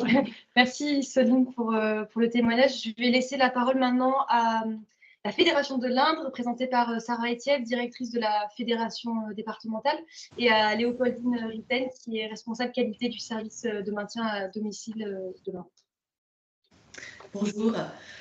Oui, alors d'abord, moi, je m'associe complètement au remerciement de Pascal à tous les niveaux, et notamment le remerciement aux responsables de secteur et aux aides à domicile qui se sont mobilisés sur ce projet. C'est vrai que l'année, elle était très dense et très compliquée pour nous, et du coup, c'était assez miraculeux qu'elles arrivent quand même à dégager des interstices de temps et de l'énergie pour travailler là-dessus en plus. Je suis très contente que Amandine soit là, puisque c'est vrai qu'elle a été vraiment à l'origine du projet, et que quand elle nous a présenté la grande bobine, elle a su, j'allais dire, nous vendre la démarche. C'était précieux pour nous, en fait, d'avoir des intervenants qui viennent, j'allais dire, de l'extérieur, qui, en fait, vous m'arrêterez si je me trompe, mais ne connaissaient pas notre secteur d'activité, et du coup, arriver avec un œil neuf, parce qu'on est beaucoup dans le quotidien, le nez dans le guidon, à gérer les urgences. On a beaucoup de mal à dire stop, il faut peut-être qu'on lève les yeux et qu'on regarde un peu autrement. Et voilà, cette capacité à prendre du recul. Et c'est vrai que ce qui nous avait intéressé dès le départ, c'était le fait que, au-delà du diagnostic, le travail réalisé par la grande bobine aille jusqu'à l'expérimentation. Parce que souvent, on en échangeait encore pendant la présentation avec Léopoldine, on initie des travaux, on travaille sur des outils et on a du mal à aller jusqu'au bout. Et donc le fait de nous accompagner, d'être présents sur le terrain et d'aller jusqu'au bout, jusqu'à la réalisation des livrables et leurs tests, c'est vraiment précieux. Et voilà, on va pouvoir aller plus loin, mutualiser, et effectivement ce travail d'essaimage, l'idée c'était que l'énergie qui a été investie dans ce travail, elle serve à tous et qu'elle permette de contribuer à améliorer nos pratiques dans notre quotidien. Moi je voulais souligner aussi la qualité des outils produits. En les revoyant là, ça m'a frappé. C'est vrai que c'est des beaux outils, et donc c'est intéressant. On parlait tout à l'heure d'image du métier et de valorisation. Le fait d'avoir des beaux outils, des outils qui soient pro et qui soient jolis, c'est aussi un atout. Et puis le fait d'avoir rembobiné le travail de la grande bobine, moi je suis frappée par la richesse et la densité du matériau qui a été fourni. Alors c'est vrai que pour nous ça tombait assez bien, puisqu'en fait on a la chance d'avoir une dotation qualité et donc d'avoir des financements pour des actions, et donc on a des choses qui sont dans les tuyaux et qui vont nous permettre j'espère de mettre en place assez vite des actions concrètes en lien avec les objectifs et les besoins qui ont pu être identifiés. Mais c'est vrai que ça tombait à point nommé pour nous. Voilà. Et puis souligner vraiment la qualité du travail réalisé, l'implication aussi de Anissé et de sa collègue. C'est vrai qu'elles ont apporté beaucoup de dynamisme, j'allais dire de fraîcheur au quotidien, et ça c'était précieux, ça nous a fait du bien. Voilà, je passe la parole à Léopoldine. Bonjour à tous. Alors c'est vrai, je rejoins Sarah et Monsieur Nigron par rapport à la qualité du travail de la Grande Bobine. C'est vrai que c'est pas évident quand on connaît pas du tout le secteur d'arrivée de donner un diagnostic tel qu'elles l'ont produit, notamment en plus parce qu'on a un système quand même assez complexe. Et du coup, elles ont fait ça vraiment de façon formidable. Elles ont compris nos complexités, nos enjeux. Et du coup, voilà, ça a permis d'amorcer ce projet d'une façon vraiment saine. Ensuite, les ateliers étaient vraiment accessibles à tous. On a eu beaucoup de participants et on a eu la chance de pouvoir faire un atelier avec pratiquement une centaine de participants pour la journée du maintien à domicile dans l'Indre. Donc, on a eu énormément de bénévoles, de salariés qui ont participé et ça a été vraiment un plus. Puisque voilà, on nous en parle encore aujourd'hui, on nous demande les suites, on nous demande qu'est-ce qui a été produit par rapport à cet atelier. Donc vraiment, c'était vraiment chouette. Les effets qui en ressortent, c'est vraiment au niveau des aides à domicile, j'en parlais encore avec une responsable de secteur hier, c'est vraiment, ça leur a permis d'être valorisées. Elles se sont senties du coup appartenir davantage à une équipe, puisqu'on parlait de l'isolement. Et là, du coup, le fait qu'elles participent toutes à un même projet sur les mêmes problématiques, du coup, voilà, elles se sont senties plus être en équipe. Et puis, ça a resserré aussi les liens entre chaque acteur du maintien à domicile, je dirais, au niveau fédération, au niveau des responsables du secteur, au niveau des aides à domicile. Voilà, ça a créé un peu plus de cohésion entre nous. Voilà ce que je peux dire. Et puis, je crois que c'est tout.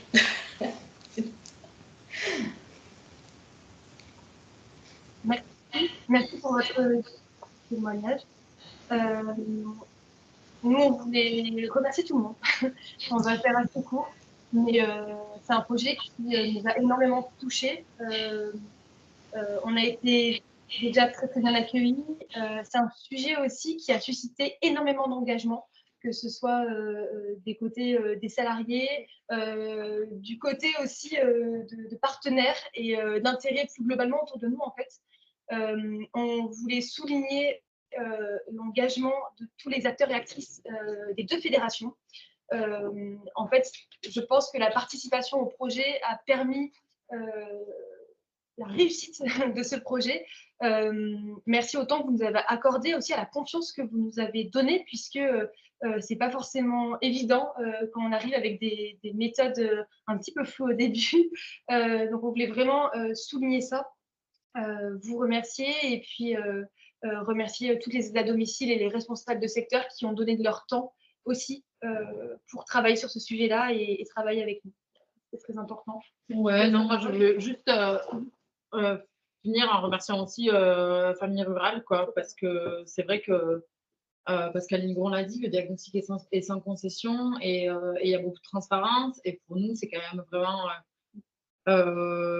hyper précieux de travailler avec des équipes qui sont prêtes à entendre ce qu'il y a à entendre, qui sont prêtes à améliorer pour de vrai. On remercie les fédés d'avoir accepté nos conditions, entre guillemets, pour travailler avec nous et qui l'ont fait avec un naturel qui pour nous a été vraiment super.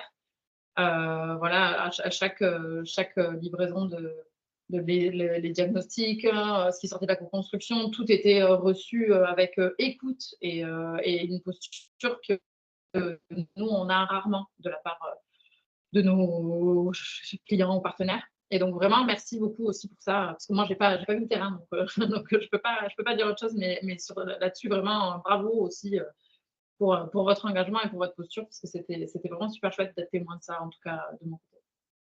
Voilà. Il nous reste un petit peu de temps. Si vous voulez, on peut passer à un temps de questions-réponses pour les participants et les participantes qui en auraient. Les annexes, n'hésitez pas à prendre la parole ou à lever la main. Je sais pas. Oui, lever la main, c'est bien. Comment ça va? Il y a un bouton avec une main, lever la main. Pascal Nigron. Je voulais juste rajouter qu'il y avait eu un très bel article dans les ASH sur cette expérimentation. Donc, la reconnaissance va au-delà du cercle famille rurale. Super, merci. Oui, Carolina. Oui, j'avais une question par rapport aux feuilles à mettre dans les dossiers pour les accidents et tout ça. Est-ce que c'est des outils qui vont être mis en place aussi dans le Loiret ou que dans l'Indre-et-Loire? Bon. Alors, je vais laisser Pascal répondre après pour la Fédération du Loiret. Juste, l'idée de l'expérimentation comme celle qui se passe dans le Loiret, c'est de la tester et de le laisser aimer. Et évidemment, si ça fonctionne, j'imagine qu'à terme, c'est quelque chose qui pourrait être déployé à plus grande échelle sur d'autres fédérations. Mais je vais peut-être laisser Pascal répondre à cette question. Affirmatif, hein, je l'ai évoqué.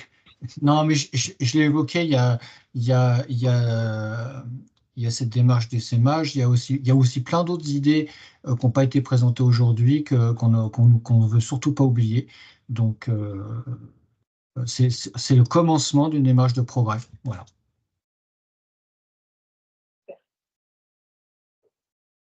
Martine Duriez.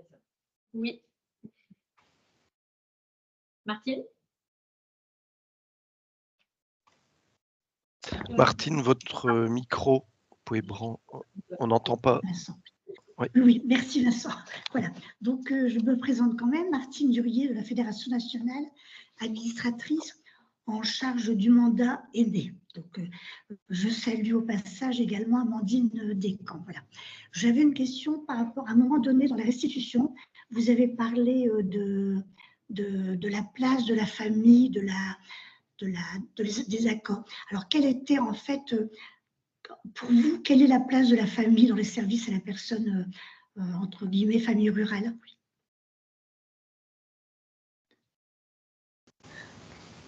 Alors, si je peux me permettre, je pense que c'est compliqué parce qu'en fait, les familles, elles font partie de nos interlocuteurs dans les services d'aide à domicile.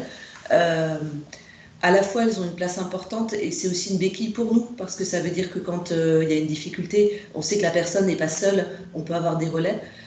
C'est aussi parfois compliqué parce qu'il arrive que les familles n'aient pas les mêmes attentes que la personne aidée, qui ne sont parfois pas les mêmes attentes que les préconisations faites par le travailleur social au moment de l'évaluation. Et donc, voilà, c'est toujours un équilibre à trouver. Mais c'est vrai que c'est toujours rassurant pour nous quand on intervient chez une personne qui a un étayage familial, parce que voilà, tout ne repose pas sur nos services, et donc c'est précieux. D'accord. Donc il y a quand même une concertation, voilà, un travail en commun quand même. Très peu ou bien? Alors, ouais, faudrait demander aux responsables de secteur qui sont sur le terrain, mais voilà, Oui, ce sera une question pour plusieurs. Mais oui, il y a forcément des moments où on prend contact avec la famille, notamment quand il y a des évolutions de l'état de santé de la personne qu'on accompagne. Donc c'est un travail de collaboration. Et puis vous êtes parfois aussi des alertes, hein, vous allez pouvoir nous interpeller. C'est toute la difficulté du domicile, c'est-à-dire que même s'il y a des visites qui peuvent être faites, on n'est pas là, on n'est pas sur place. Donc parfois ça va être la famille qui va nous alerter parce que les besoins ont changé, parce qu'il y a des choses qui ne se passent pas bien dans les interventions, ou parce qu'il y a des demandes qui évoluent, etc. Donc voilà, on est dans des échanges.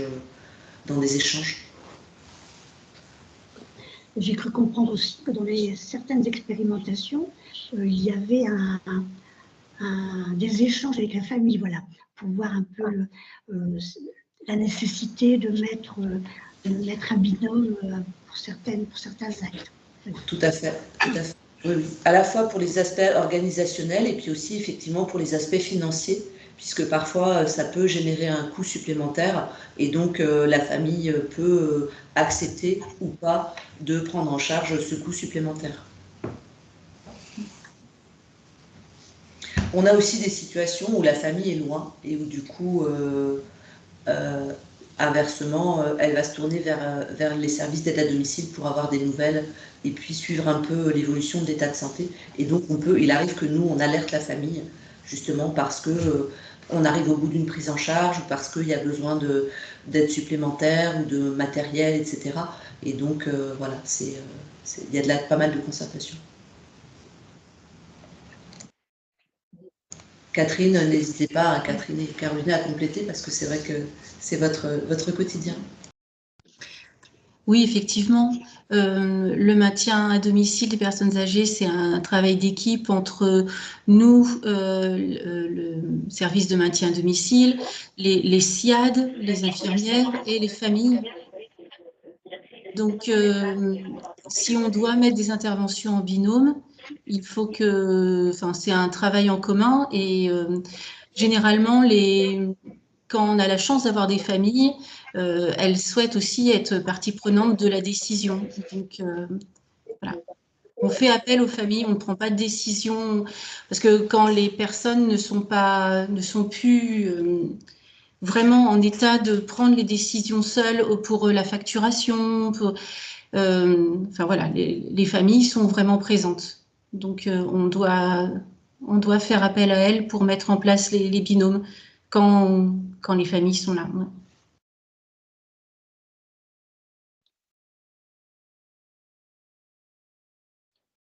Je crois qu'il y a Claudette qui avait une question et ensuite ce sera Eugénie. Bonjour, donc je suis Claudette Brialix, je suis vice-présidente de la formation âge du Conseil départemental Citoyenneté et Autonomie de l'Indre.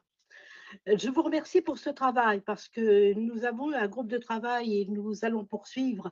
Il y a une très grande qualité de retour qui est utilisable et applicable, je suppose, à plein d'autres structures. Alors, nous sommes dans l'Indre très attachés aux structures associatives. Espérons qu'elles vont pouvoir perdurer parce que la valeur qui est défendue est importante.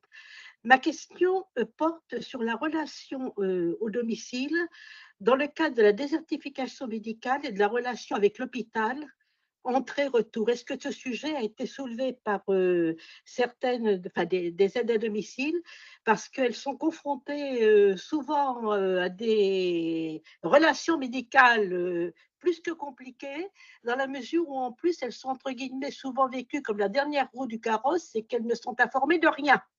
Voilà, merci de votre réponse. Alors, je vais vous répondre, moi, dans le cadre du diagnostic et des échanges que j'ai eus avec les salariés.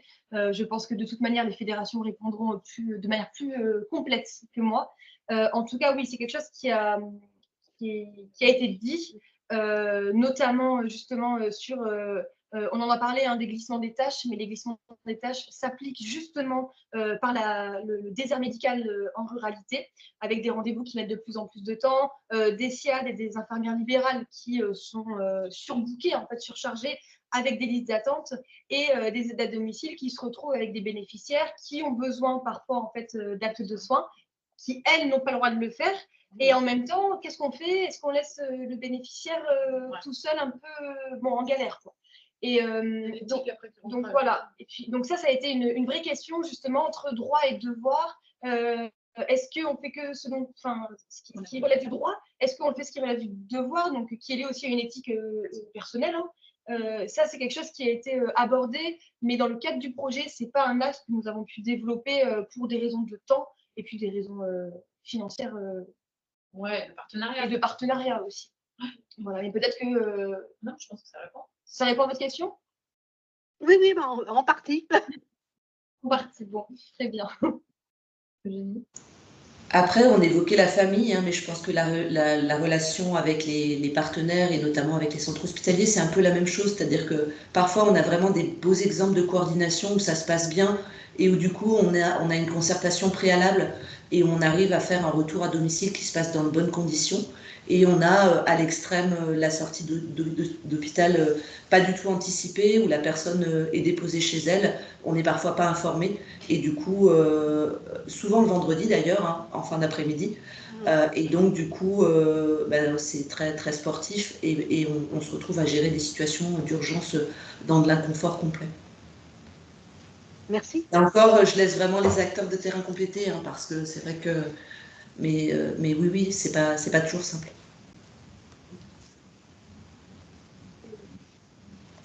Alors, moi, sur Châtillon, je peux parler que de mon expérience. On travaille vraiment bien avec le SIAD de l'hôpital de Châtillon.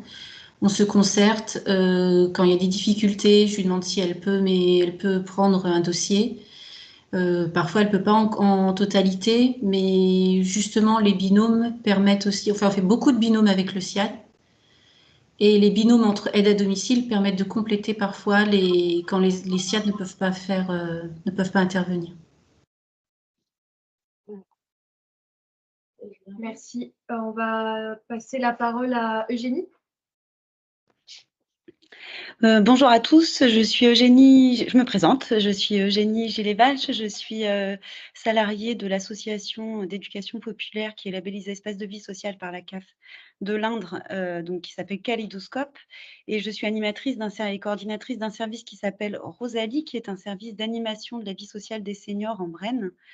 Et dans ce cadre, nous avons participé au comité technique SAP, mis en place notamment en partenariat avec la DET et puis la MFR de la Brenne. Et donc, nous travaillons aussi sur cette question de la valorisation des métiers des aides à domicile à l'échelle de notre territoire, c'est-à-dire du parc naturel régional de la Brenne.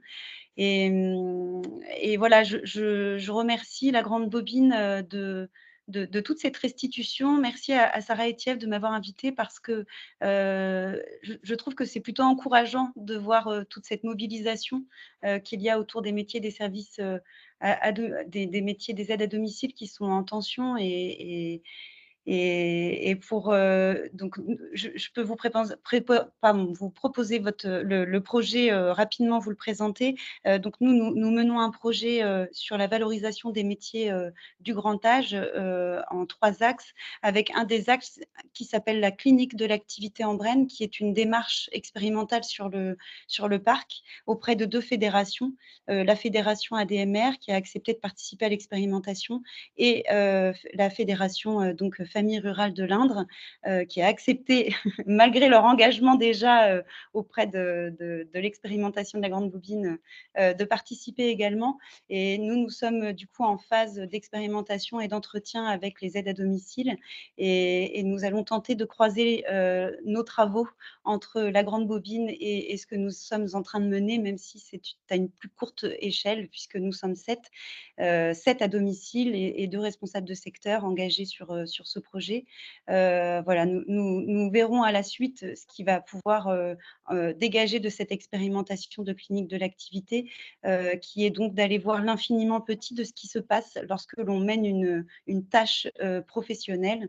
L'objet de travail là qui a été décidé est d'aller voir les 10 premières minutes quand on entre chez une personne âgée, qu'est-ce que l'on fait pendant les 10 premières minutes quand on entre chez une personne âgée pour la première fois. Voilà, donc nous avons commencé les entretiens et nous sommes accompagnés par 2 chercheuses qui sont de l'université de Clermont, qui sont donc chercheuses en clinique de l'activité. Voilà, j'espère qu'on aura l'occasion, Anissé et Mylène, de pouvoir rééchanger et de croiser nos travaux sur cette démarche. Voilà. Merci Sarah de nous avoir transmis l'invitation. Voilà. Merci Eugénie et effectivement je pense que ce sera intéressant que nous échangions déjà suite au premier test, déjà l'expérimentation, suite à vous aussi le travail que vous avez engagé et puis presque dans un 3e temps, j'ai envie de dire, ça pourrait être intéressant de comparer aussi les effets de votre projet avec les effets de celui que nous avons mené et de les mettre en regard même au travers de l'évaluation. Tout à fait, tout à fait. On a d'autres axes. On a le 2e axe qui est aussi sur le travail et l'accompagnement d'un EHPAD qui souhaite développer un lieu inclusif, un tiers-lieu, avec pas mal d'axes. Et puis, le 3e axe qui est autour de la formation et de créer des ponts entre les aides à domicile qui ne sont pas forcément formées et puis la richesse qu'elles ont aussi, d'ailleurs, et comment on fait pour faire des ponts avec les soignants d'EHPAD, par exemple. Enfin, on ne sait pas trop encore ce que ça va donner, mais voilà, ça peut être aussi à ce moment-là qu'on pourra justement échanger sur qu'est-ce qu'on peut mettre en place et comment on peut le donner à voir aussi et transmettre. Trop bien. Merci. Je vais Merci à laisser vous. la parole à Patricia. Oui, bonjour à tous. Donc, je suis Patricia Blanchet, je suis responsable de secteur à Orléans, sur le sud d'Orléans. Je voulais revenir sur le fait, nous, notre grosse problématique dans le Loiret, c'est qu'il n'y a pas de SIAD. Donc, enfin, il y en a, mais il y a plus de 6 mois d'attente. Les salariés se retrouvent à gérer des situations catastrophiques. Notre grosse problématique, c'est le manque de personnel. Donc, votre projet, il est super. C'est tout ce que vous avez fait pour le personnel qui est en place, c'est génial. Mais nous, voilà, qu'est-ce qu'on fait? Actuellement, on perd énormément de personnes parce qu'on n'a pas le personnel qui va avec, et on a les filles qui sont déjà sur le terrain, qui sont épuisées. Voilà, notre problématique, elle est surtout là. Alors peut-être, après c'est une idée que j'aimais, mais peut-être que les SIAD devraient prendre en priorité des situations compliquées et de laisser des situations moins difficiles aux auxiliaires de vie et aides à domicile qui sont au domicile. Voilà, c'est ma réflexion. Après, Madame Blanchet, on a exactement la même difficulté que vous, hein. C'est-à-dire qu'aujourd'hui, oui, je me doute. Ce qui vraiment nous ronge, c'est les difficultés de recrutement. Et c'est aussi pour ça qu'on a saisi cette opportunité de la Grande Bobine, de se dire comment on peut essayer d'améliorer les conditions de travail et pour derrière essayer d'être plus attractif et de mobiliser des salariés. Après, peut-être que la réforme des services autonomie à domicile va permettre de répondre à la proposition que vous faites. Je ne sais pas, je ne m'avancerai pas là-dessus.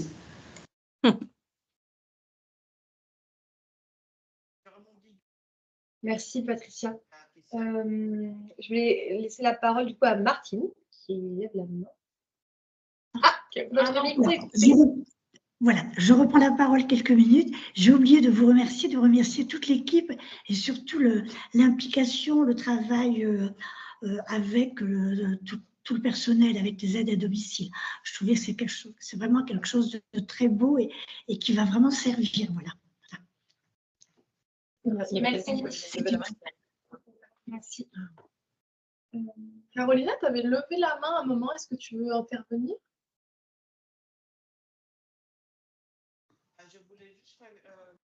Vous m'entendez ou pas? Voilà, oui, c'est bon. Oui. Donc, je voulais juste rebondir sur ce que dit Patricia, parce que c'est vrai que les interventions avec les SIAD, c'est un vrai problème.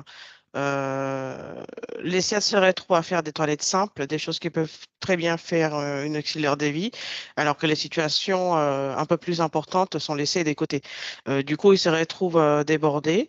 Et puis, nous, on se retrouve à ne pas pouvoir prendre en charge certains usagers parce que on ne peut pas intervenir, deux auxiliaires de vie ne peuvent pas intervenir sur certaines situations, même s'ils sont en binôme. Il y a des soins qu'on ne peut pas faire et qu'on se retrouve à faire malheureusement parce que les SIAD est débordé.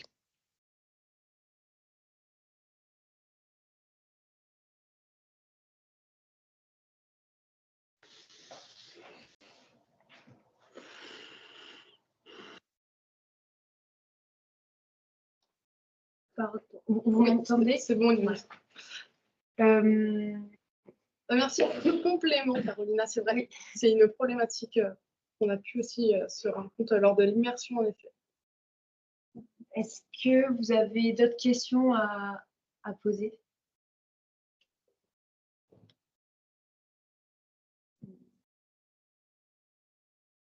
S'il n'y a pas de questions, on va conclure cette restitution.